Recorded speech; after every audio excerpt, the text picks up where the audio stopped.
Je vous souhaite la bienvenue pour cette nouvelle leçon du cours de traitement du signal. La leçon que vous allez suivre à présent fait partie du chapitre qui s'intitule échantillonnage. Alors la partie 1 de ce chapitre comporte un sommaire où il y a deux rubriques. La première rubrique, c'est le théorème d'échantillonnage appliqué aux signaux réels à bande limitée. Et la deuxième rubrique est une démonstration qui va permettre d'illustrer avec un outil de traitement du signal un certain nombre de résultats que nous allons voir dans la première partie. Alors nous allons nous intéresser essentiellement dans cette leçon aux signaux réels à bande limitée. Je vous rappelle que dans la leçon d'introduction de ce cours, j'avais insisté sur le fait que les traitements actuels en signal, la plupart des traitements actuels complexes sont numériques. Et je vous avais dit à l'époque que par numérique, il fallait comprendre que les signaux sur lesquels on travaillait étaient à temps discret. C'est-à-dire, c'est une suite de valeurs enregistrées dans un ordinateur sur lequel va opérer le traitement, l'algorithme que vous allez développer. Alors évidemment, il y a des signaux qui par nature sont discrets.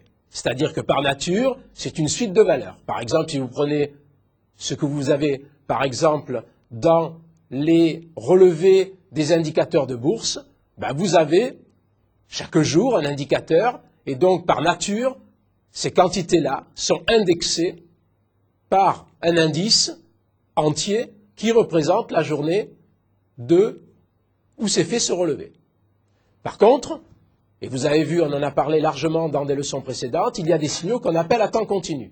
Alors ces signaux à temps continu, typiquement, vous vous souvenez, c'est par exemple le signal qui se trouve à la sortie d'un microphone. Mais alors quand on veut traiter ces signaux de façon numérique, on est obligé de passer du temps continu au temps discret. Et donc il y a une question très importante qui se pose, c'est lorsque l'on fait ce passage du temps continu au temps discret, est-ce que l'on perd de l'information? Est-ce qu'il y a une détérioration du signal due au fait que vous avez prélevé sur ce signal uniquement un ensemble de valeurs discrètes au cours du temps? Alors la réponse à cette question constitue ce qu'on a l'habitude d'appeler le théorème d'échantillonnage. Et donc essentiellement, ce que nous allons voir à travers ce chapitre, c'est la justification de cette opération d'échantillonnage, c'est-à-dire de substitution à un signal à temps continu, un signal à temps discret qui provient du prélèvement mécanique au cours du temps de valeurs isolées du signal à temps continu.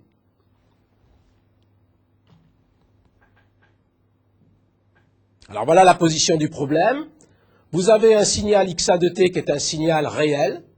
Alors dans la suite, je vous rappelle, les notations sont celles que l'on avait prises dans les chapitres précédents. C'est la lettre en majuscule, ici grand XA, de grand F, désigne la transformée de Fourier de XA de t. Alors je vous rappelle que la définition, si vous en souvenez plus, c'est que X indice A de grand F égale l'intégrale de moins l'infini à plus l'infini de indice petit a de t et puissance moins 2j pi grand ft dt. Alors, ici, j'ai changé un petit peu les notations. Je vais noter les fréquences qui proviennent de la transformée de Fourier des signaux à temps continu avec la lettre majuscule grand F. Alors, je fais ce changement parce que dans la suite, vous verrez que lorsqu'on parlera de la transformée de Fourier des signaux à temps discret, on sera conduit à adopter une notation fréquentielle abstraite, et pour cette notation fréquentielle abstraite, j'adopterai de noter cette fréquence abstraite petit f. Donc à partir de maintenant, quand on risque d'y avoir une confusion et qu'on aura à mêler les transformées de Fourier qui proviennent des signaux à temps continu et aussi en même temps les transformées de Fourier des signaux à temps discret, je préfère adopter une notation de fréquence pour les signaux à temps continu par la lettre grand F et pour les signaux à temps discret par la lettre petit f. Alors pour revenir à la position du problème, ici sur ce graphique, nous avons représenté un signal, c'est le tracé qui est ici en pointillé.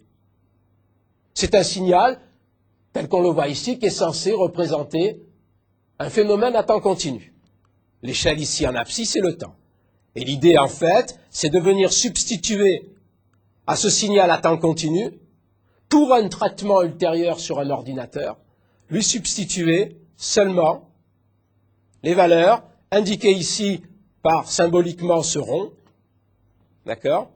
Et la question que l'on a posée tout à l'heure, c'est de dire, est-ce que la substitution au signal à temps continu uniquement des valeurs qui ont été prises à des instants régulièrement espacés de grand TE permettent de reconstruire parfaitement le signal de départ? Alors vous voyez que la question peut paraître même un petit peu saugrenue, puisque, a priori, vous imaginez bien que, à partir des points qui sont ici, il y a une infinité de signaux à temps continu qui passent par les mêmes points. Et donc on se doute bien qu'il va y avoir des conditions pour que cette substitution se fasse de manière parfaite.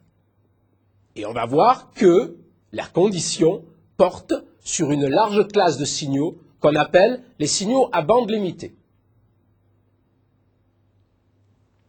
Alors la question qui se pose, c'est effectivement le problème de la reconstruction. C'est-à-dire qu'on est parti d'un signal à temps continu, on a prélevé simplement des valeurs à des instants régulièrement espacés de grand TE, et on veut savoir s'il est possible de reconstruire la totalité du signal XA de T seulement à partir de ces échantillons. Alors évidemment, je vais vous imposer la formule de reconstruction. C'est-à-dire que je souhaite reconstruire parfaitement XA de T à partir de l'expression suivante. Le signal, évidemment, pour l'instant, je ne suis pas convaincu qu'il coïncide avec XA de T, donc je l'appelle XA tilde de T, et il est construit de la façon suivante. Il est égal à somme de moins l'infini à plus l'infini de x indice petit a de KTE, h de T moins KTE.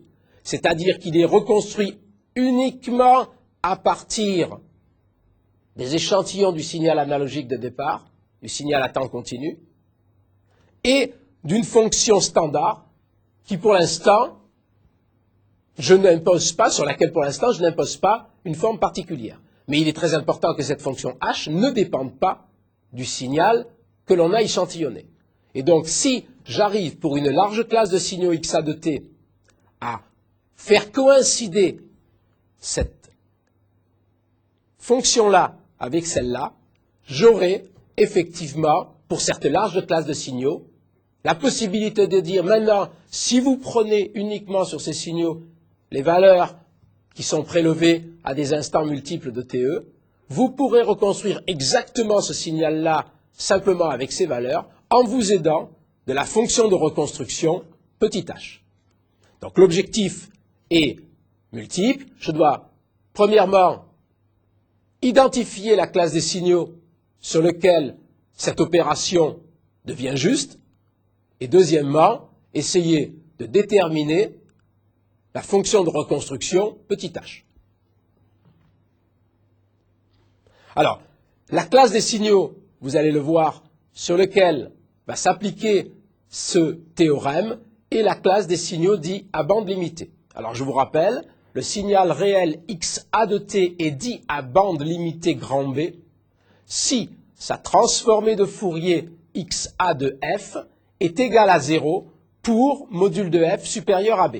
C'est ce que j'ai représenté sur ce graphique un petit peu symbolique, puisque souvenez-vous qu'une transformée de Fourier, c'est une fonction complexe, et donc il n'est pas vraiment possible, en principe, de la représenter avec une seule fonction. Il faut soit représenter son module et sa phase, soit sa partie réelle et sa partie imaginaire. En fait, le but de ce graphique est simplement de bien visualiser le fait que la fonction auquel je m'intéresse est égale à 0 à l'extérieur de l'intervalle moins b plus b. Alors vous avez remarqué effectivement que le fait que les signaux soient réels apparaît dans ce graphique symbolique.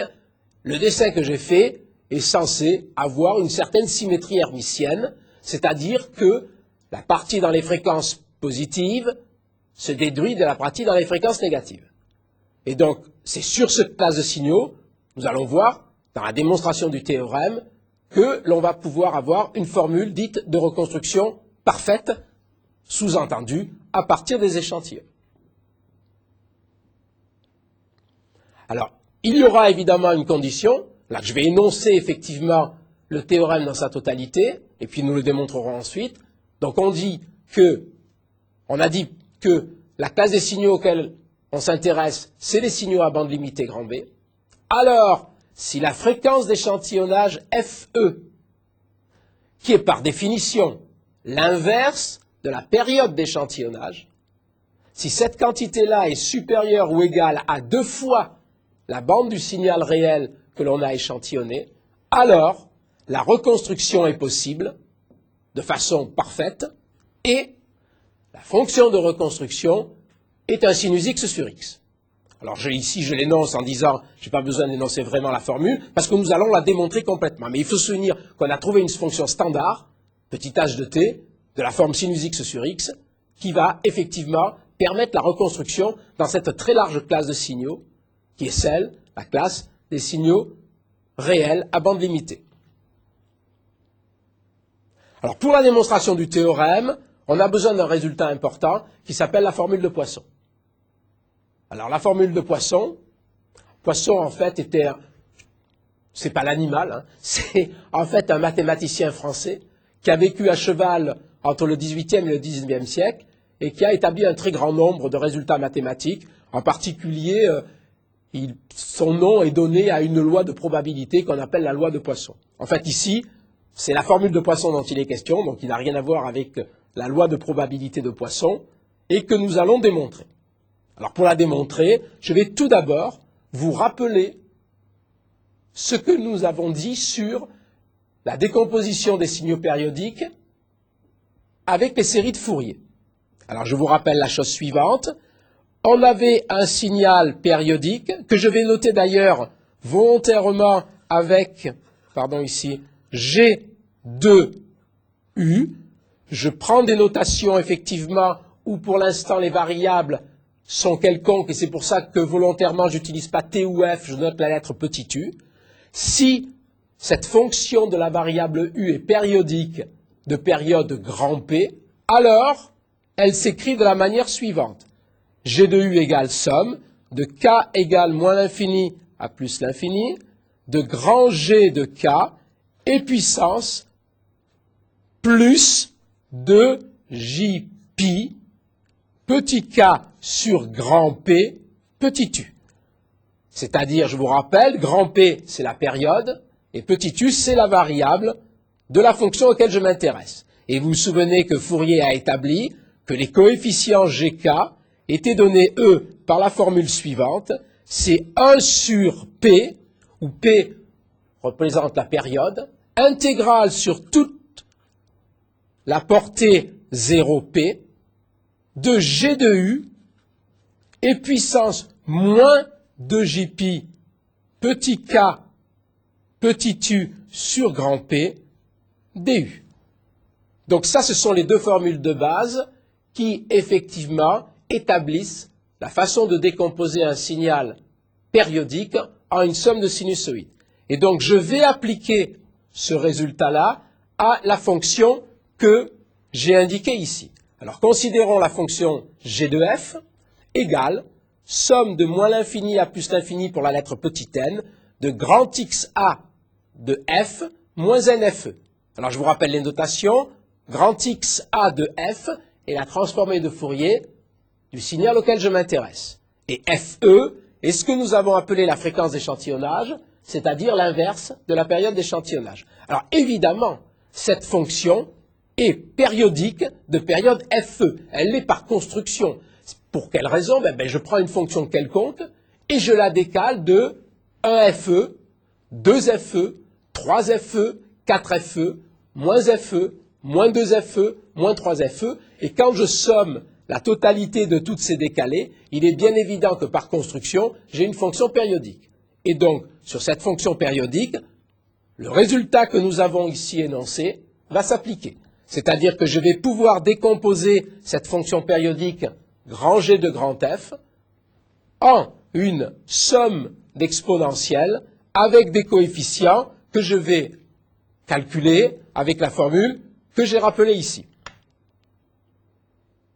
Alors c'est ce qui est indiqué dans ce transparent. La fonction est donc développable en série de Fourier. Elle s'écrit, je vous le rappelle, donc avec la formule que j'ai rappelée précédemment, somme de moins l'infini à plus l'infini de g de k, et puissance plus 2j pi k grand F, qui est la variable, c'est-à-dire la banalisée de tout à l'heure s'appelait petit u, là, pour cette fonction-là, évidemment, sa variable c'est grand F, et la fameuse période qui correspond à la période de fabrication de cette fonction périodique à partir du modif grand X petit a de grand F, eh bien c'est précisément FE. Et donc là, on revoit exactement la formule que j'ai rappelée il y a quelques secondes. Et je sais que les coefficients de Fourier G de K s'écrivent 1 sur FE, somme donc de 0 à grand FE, qui est la période, G de F, qui est toute cette fonction-là, et puissance, moins 2J pi K grand F sur grand FE dF. Alors maintenant, nous allons effectuer le calcul de l'expression de G de K. Alors pour cela, on va prendre effectivement l'expression qui est ici, et on va remplacer l'expression de G de F par celle qui a été la définition de G de F. Alors je vous le rappelle, donc G de K égale somme 1 sur grand FE, intégrale de 0 à FE. Nous allons prendre la formule de définition, donc je vous rappelle, de la fonction grand G de F, c'est-à-dire somme de n égale moins l'infini à plus l'infini, de grand X indice petit a, de grand F moins n FE. Ça, je vous le rappelle, c'est la définition de la fonction G de F, évidemment, multiplié par e puissance moins 2Jpi petit k grand F sur FE dF. Alors, pour faire ce calcul, je vais supposer licite, et ça, il faudrait voir effectivement les conditions mathématiques, mais nous, dans tous les cas d'intérêt pratique, elles sont vérifiées, où je peux permuter le signe somme qui est ici avec l'intégrale qui est là. Et donc, en fait, je fais cette permutation, et donc je vais avoir 1 sur FE, somme de petit n égale moins l'infini à plus l'infini, de l'intégrale de 0 à FE, de x indice petit a de grand F moins n FE, et puissance moins 2Jpi petit a kf sur FE dF. Alors maintenant, je vais m'intéresser ici à l'intégrale qui est là, d'accord? Cette intégrale qui est là, je vais effectuer un changement de variable, petit u égale grand F moins n FE. Vous vous souvenez que quand on fait un changement de variable, il est utile aussi de changer les bornes, et donc l'intégrale grand 1 que j'ai ici mis en accolade, son expression, grand 1, est égale à somme, pour f égale 0, ça fait moins n FE, pour f égale FE, ça fait FE moins n FE, qui sont les nouvelles bornes de l'intégrale, grand XA de petit u, et puissance, moins 2Jpi k sur FE, et il faut que je remplace grand F par sa valeur, c'est-à-dire petit u plus NFE. Alors je mets uniquement petit u, tout simplement parce que ce qui se rapporte à NFE, lorsque je remplace ici, je vous le rappelle, grand F par petit u plus NFE dans l'intégrale, quand je remplace cette quantité-là dans cette intégrale, le terme qui est la contribution de f NFE, vous le démontrerez à titre d'exercice, donne 1. Évidemment, pour l'élément différentiel df, vous avez ici du égale df, et donc je vais écrire que c'est égal à du. Alors que voit-on maintenant? On a le coefficient g de k, donc qui sont les coefficients de la fameuse décomposition en série de Fourier de la fonction que j'ai introduite. Ces coefficients g de k s'écrivent 1 sur fe, somme de moins l'infini à plus l'infini pour la lettre petit n, d'accord, de l'intégrale de moins nFE à FE moins nFE, de l'intégrande ici que je ne réécris pas, parce que tout ce que je veux souligner ici, c'est que la somme qui se fait ici sur toutes les valeurs de petit n fait qu'en fait, on calcule tout simplement l'intégrale ici sur moins l'infini plus l'infini. Et donc, vous avez 1 sur FE, somme de moins l'infini à plus l'infini, de grand X indice petit a de U, et puissance, moins 2Jpi petit k sur FE, pardon, petit k sur FE, oui, DU. Et alors là, vous reconnaissez précisément l'expression de la transformée de Fourier inverse de grand XA de U. Et donc précisément l'intégrale que je viens ici de mettre dans l'accolade est précisément égale à l'expression du signal temporel calculée, n'oubliez pas que ici dans la formule inverse il y a un signe plus, calculée au point temporel K sur FE. Et donc le résultat que nous avons, c'est que la quantité G de K qui apparaît dans le développement en série de la fonction G de F que j'ai introduite s'écrit précisément 1 sur FE, c'est-à-dire égal TE, X de A de moins KTE. Et c'est ce que l'on voit sur le transparent ici, où la question était posée. Donc les coefficients GK qui interviennent dans la formule de Poisson sont précisément égaux à grand TE fois petit x indice petit a de moins KTE. On peut donc donner à présent la formule de Poisson dans sa totalité.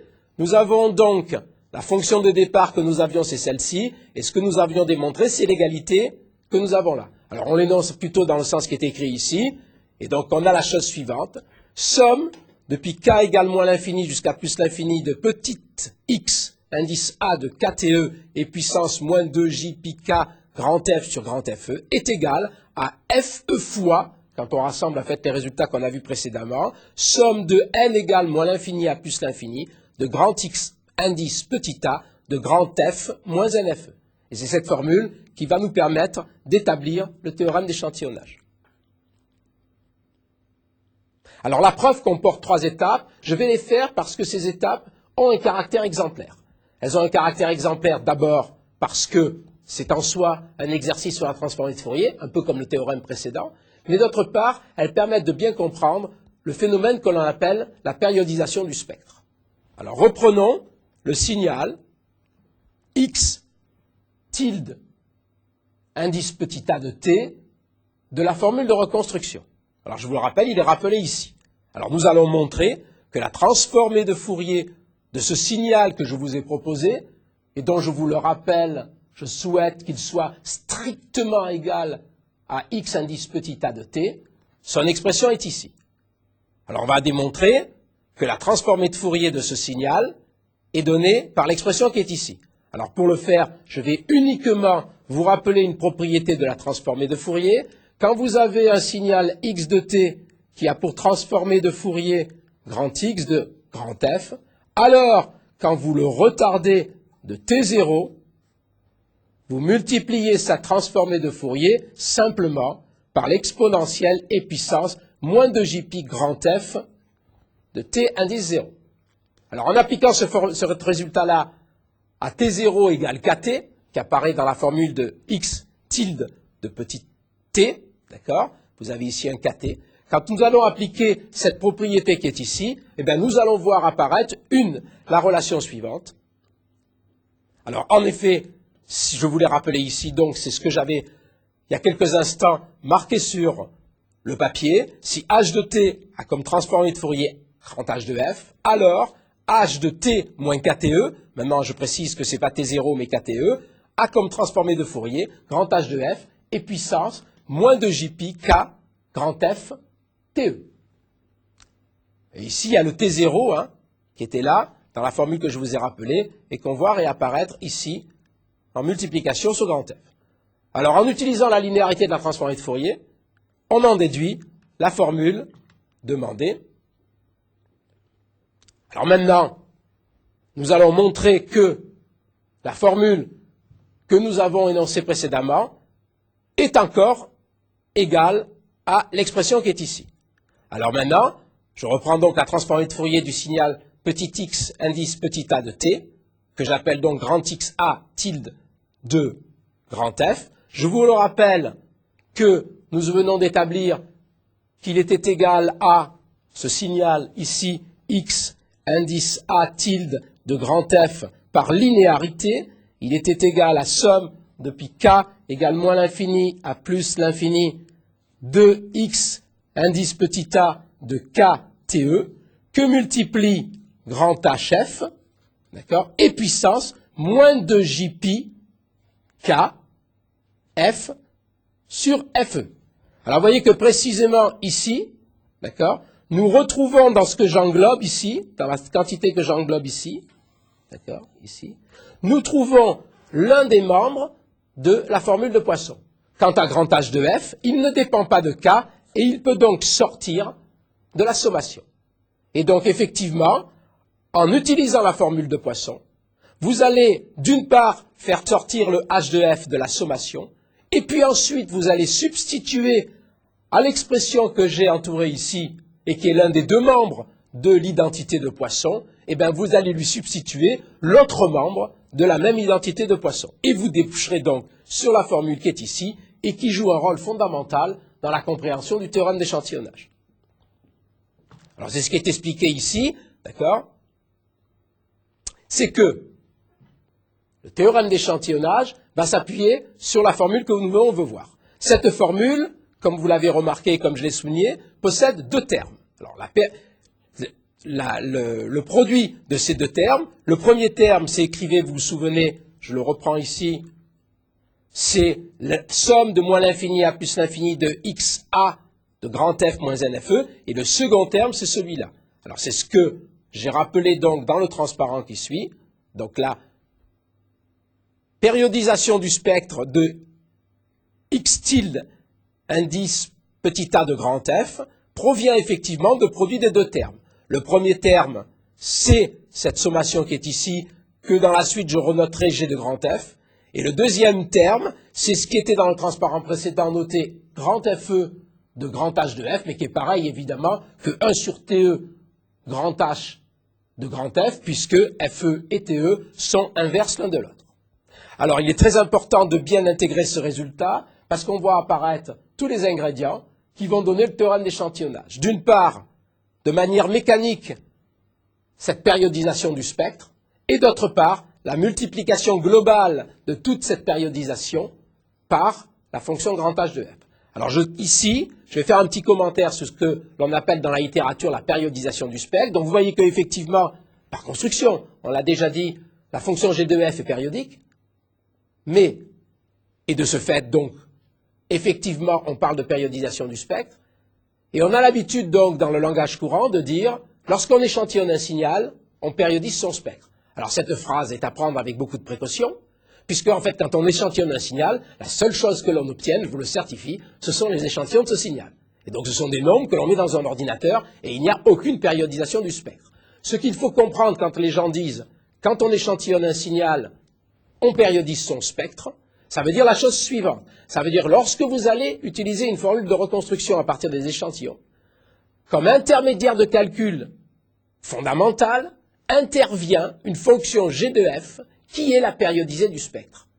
D'accord? Donc ce n'est pas une périodisation que l'on provoque lorsque l'on fait l'opération d'échantillonnage, mais lorsque, je répète bien, reconstruit le signal à partir des échantillons, dans le calcul, il y a un intermédiaire qui joue un rôle très important dans le plan fréquentiel, et qu'on voit beaucoup mieux dans le plan fréquentiel que dans le plan temporel, et qui est une expression qui est celle-ci, et qui est en fait une fonction périodique qui périodise le spectre. D'accord? Donc il faut bien comprendre, c'est l'intermédiaire de calcul qui donne effectivement, tout à l'heure, qui va nous donner le résultat sur le théorème d'échantillonnage.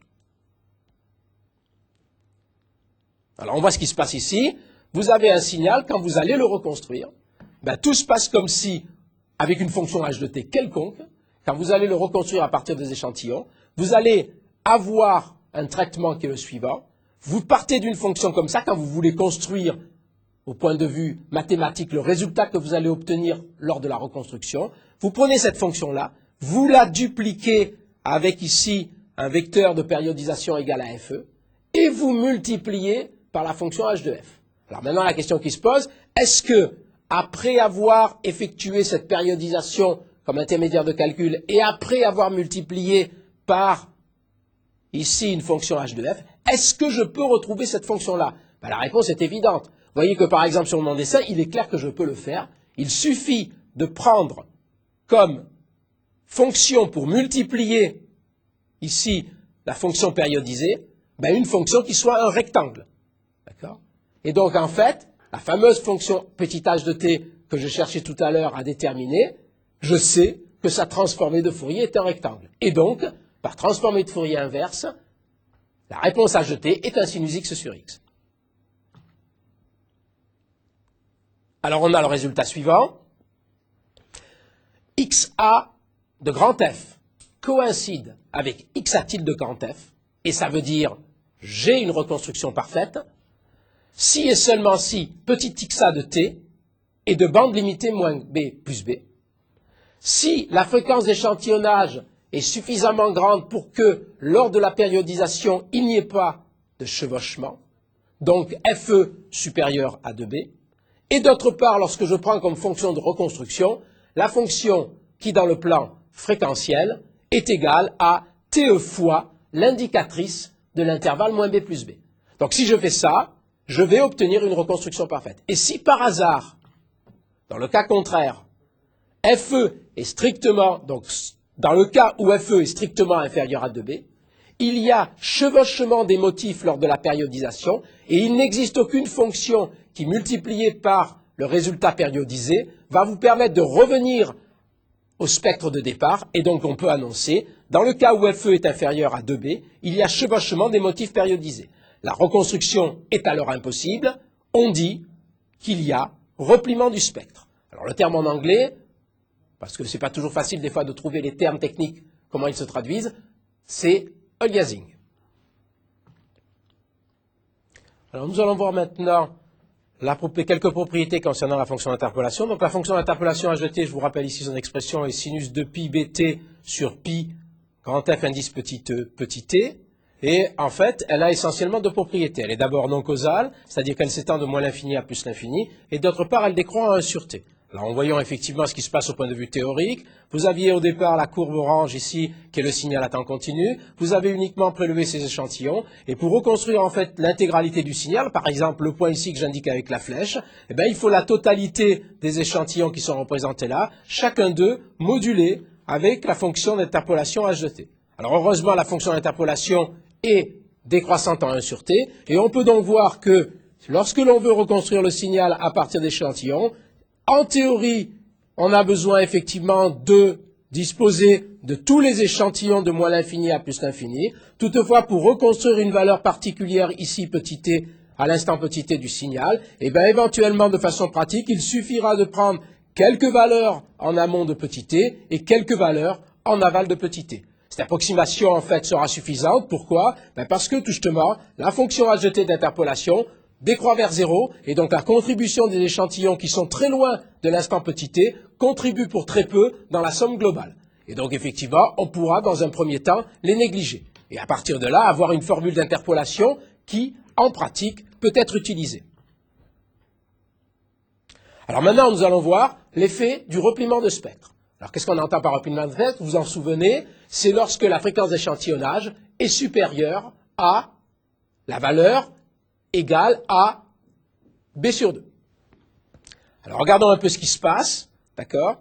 On considère ici le signal x de t égale a1 cosinus de pi f1t plus a2 cosinus de pi f de t. La fréquence f1 est de 70 Hz, la fréquence f2 de 180 Hz. Et on l'échantillonne à la fréquence FE égale 300 Hz. Vous voyez que 300, c'est supérieur à 150. C'est-à-dire que la plus grande fréquence qui se trouve dans le signal, la plus grande fréquence, est supérieure à FE sur 2. Et ça, on sait que c'est en contradiction avec le théorème d'échantillonnage. Donc on va avoir un repliement de spectre et on va voir effectivement temporellement ce qui se passe. Alors sur la trajectoire ici qu'on a là, on a effectivement le signal qui est là, d'accord? Et ce signal qui est ici a été mal échantillonné. Je vous rappelle, il a été mal échantillonné parce que l'une des deux fréquences est supérieure à FE sur 2. Et ça, c'est interdit. Eh bien, effectivement, le signal que je reconstruis à partir des échantillons est très différent du signal de départ. C'est le signal qui est en dessous. Alors, dans le plan spectral, c'est encore beaucoup plus visible et on a même une règle extrêmement simple pour voir ce qui se passe. Alors, regardez ce qui se passe. Je suis parti de la fréquence de 70 Hz et de 180 Hz, d'accord? Et j'ai échantillonné à 300, alors que la valeur maximum ici, donc puisque c'est 300, aurait dû être dans le spectre 150. Et donc le 150, c'est là où se situe la flèche. Eh bien, au lieu d'avoir dans le signal reconstruit le 180, ben, je retrouve la valeur 120, Que signifie 120? C'est extrêmement simple. On dit qu'il y a effectivement une sorte de fréquence image, c'est-à-dire ici, je reprends les valeurs numériques que l'on a là. Au départ, on a un signal dont le spectre est d'une part à la fréquence de 70, d'autre part à la fréquence de 180 Hz. D'accord? La valeur 150, qui est la valeur ici, égale à FE sur 2 et que je n'ai pas le droit de dépasser pour que l'échantillonnage soit correct, induit au moment de la reconstruction une disparition du 180 qui était la vraie fréquence de départ mais qui était plus grande que FE sur 2 et crée un artefact. Cet artefact, en fait, est en symétrie par rapport à la valeur de 150 que vaut FE sur 2. Alors la symétrique de 180 par rapport à 150, ben, ça fait 30, d'accord? Donc 150 moins 30, ça fait 120. Donc il se passe quelque chose aux alentours de 120 Hz, et c'est précisément ce que l'on voit, cet artefact qui est ici, entendez par artefact une fréquence qui n'existait pas dans le signal de départ, effectivement, se retrouve dans le signal d'arrivée. Et donc c'est excessivement dangereux parce que non seulement on a perdu le 180, mais en plus, on a introduit une fréquence qui n'existait pas et qui était, elle, ici, de 120 Hz. Alors nous allons le voir maintenant en audio avec une démonstration. Alors pour illustrer maintenant le phénomène de repliement de spectre, nous allons faire une démonstration et nous allons la faire avec un logiciel de simulation. Alors ce logiciel de simulation s'appelle MATLAB. J'ai réalisé sous MATLAB un programme et nous allons l'exécuter et voir effectivement un phénomène de repliement de spectre et sur l'audio, on va voir comment ça se manifeste. Alors ici, je vais donc effectuer ce programme, je vais lancer ce programme. Alors que fait ce programme? Il fabrique un signal qui est modulé en fréquence. C'est-à-dire que pendant 2 secondes, il va partir de la fréquence 1000 Hz pour atteindre la fréquence 3000 Hz. Et je vais l'échantillonner à 8000 Hz. Vous remarquerez que dans ce cas-là, il n'y a pas de repliement de spectre puisque la fréquence maximum est de 3000 et que j'ai le droit d'aller jusqu'à FE sur 2, c'est-à-dire 8000 divisé par 2, 4000.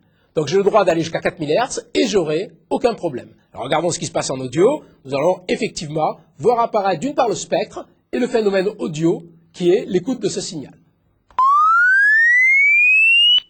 Vous avez observé effectivement, et vous avez écouté aussi, on est parti de la fréquence de 1000 Hz et on a atteint la fréquence de 2000 Hz au bout de 2 secondes. Alors là, pour la représentation graphique qui est ici, en fait, j'ai tout simplement fait appel à une notion que nous avons introduite dans une leçon précédente et qui est la transformée de Fourier à court terme. C'est-à-dire que j'ai calculé plusieurs transformées de Fourier sur des petits morceaux de signaux, des segments de signaux, et au fur et à mesure de l'évolution, effectivement, du signal dans le temps, sa fréquence change et elle passe donc progressivement de 1000 Hz pour atteindre, en fin d'échantillon, la valeur de 3000 Hz. Et nous avons effectivement entendu un son qui partait des fréquences graves de 1000 Hz à la fréquence plus aiguë de 3000 Hz. Alors maintenant, nous allons faire une deuxième démonstration, ici, et nous allons utiliser, à présent, un signal qui a toujours une durée de 2 secondes, mais qui comporte 2 autres fréquences. Maintenant, on va partir en modulation de fréquence, on va partir ici, au lieu comme tout à l'heure de 1000 pour aller vers 3000, on va aller de 1000 à 5000. Et vous voyez que là, je suis actuellement dans une situation de repliement de spectre. Pourquoi? Parce que la fréquence maximum du signal, qui est de 5000 Hz, effectivement dépasse la valeur FE sur 2, qui est ici, en principe, de 4000 Hz. Et donc, on doit observer à la fois dans l'analyse temps-fréquence à partir de la transformée de Fourier à court terme, mais aussi en audio, ce phénomène de repliement de spectre. Alors, écoutons-le. Et voilà. Et alors là, vous avez encore observé effectivement quelque chose qui rappelle les résultats théoriques qu'on a donnés tout à l'heure. Qu'est-ce qui s'est passé? Tant que la fréquence montait et ne dépassait pas la valeur FE sur 2 qui est égale à 4000, tout se passait très bien. Vous entendez effectivement la fréquence du signal d'entrée. Et puis, au moment où on a dépassé FE sur 2, les fréquences qui étaient au-dessus de FE sur 2, vous ne les entendiez pas. Elles avaient disparu parce qu'elles étaient supérieures à FE sur 2. Et il y a création d'une fréquence en image. Regardez ici. En principe, dans le plan des fréquences, ce signal aurait dû présenter une fréquence qui croît progressivement jusqu'à la valeur de 5000, tel que c'est indiqué ici. Eh bien non, au moment où il passe à 4000, il ricoche sur le FE sur 2 pour venir décroître. Et c'est pour cette raison-là que vous avez eu l'impression effectivement au début d'entendre un son qui allait du grave vers l'aigu, et puis de l'aigu, on redescendait au grave, c'est-à-dire que les fréquences qui, en principe, s'étalaient entre 4000 et 5000, ça, c'était ce qu'il y avait vraiment dans le signal. Il y avait effectivement des fréquences entre 4000 et 5000 Hz. Eh bien, elles étaient devenues, par le phénomène d'image, par rapport à FE sur 2, une fréquence 4000 qui est le maximum, qui est précisément FE sur 2, et tout ce qui dépasse FE sur 2 est replié en deçà de FE sur 2, et donc va atteindre, en redescendant, la valeur 3000. C'est-à-dire, au lieu de monter de 4000 à 5000, vous allez descendre de 4000 vers 3000 Hz. Alors, on va voir une dernière fois ce phénomène de repliement à travers une simulation, et là, plutôt que de prendre un signal synthétique et la somme de sinusonies, nous allons prendre un signal de parole. Alors, le signal de parole que je vais prendre, c'est un signal qui est la phrase suivante, c'est l'original, vous allez l'entendre, c'est la phrase dite correspond à la clé 1 sur ce programme. Des gens se sont levés dans les tribunes. Donc voilà le signal original. Ce signal a été échantillonné à 8000 Hz. D'accord? Et pour fabriquer le même signal à la fréquence de 4000 Hz, au point de vue de la fréquence d'échantillonnage, une personne qui ne connaît pas le théorème d'échantillonnage pourrait croire qu'il suffit de prendre un échantillon sur 2. Et s'il prend un échantillon sur 2, évidemment, il y a du repliement de spectre, et nous allons l'entendre. Alors regardez un petit peu, le phénomène de repliement de spectre, vous allez entendre sur un signal audio, c'est un peu plus difficile qu'effectivement avec des signaux synthétiques, mais vous allez voir, donc l'effet du repliement. Des gens se sont levés dans les tribunes. Donc la voix est plus grave, et c'est normal, puisque de toute manière, maintenant, je ne représente plus la bande 0,4000, qui est la bande, effectivement, qui va de 0 à F sur 2. Maintenant, j'ai un signal qui n'occupe la bande qui va de 0 à F'E sur 2 qui vaut 2000. C'est-à-dire que j'ai réduit la bande, donc je suis plus grave, mais en même temps, vous avez entendu un phénomène de tuyau, et ce phénomène de tuyau est propre au repliement de spectre. C'est-à-dire que quand on va faire les choses correctement au point de vue numérique, il faudra entendre la chose suivante, c'est-à-dire avoir un signal qui est parfaitement échantillonné à 2 fois plus faible, sans repliement, donnera ceci. Des gens se sont levés dans les tribunes. Il y a effectivement plus grave, mais il n'y a plus ce phénomène de tuyau qui est dû au repliement de spectre. Donc je vous remercie, cette leçon se termine et je vous rappelle donc que pour les exercices et pour tout renseignement dont vous auriez besoin, vous pouvez consulter donc le site internet de NetUno et cliquer sur MedNetU. Merci.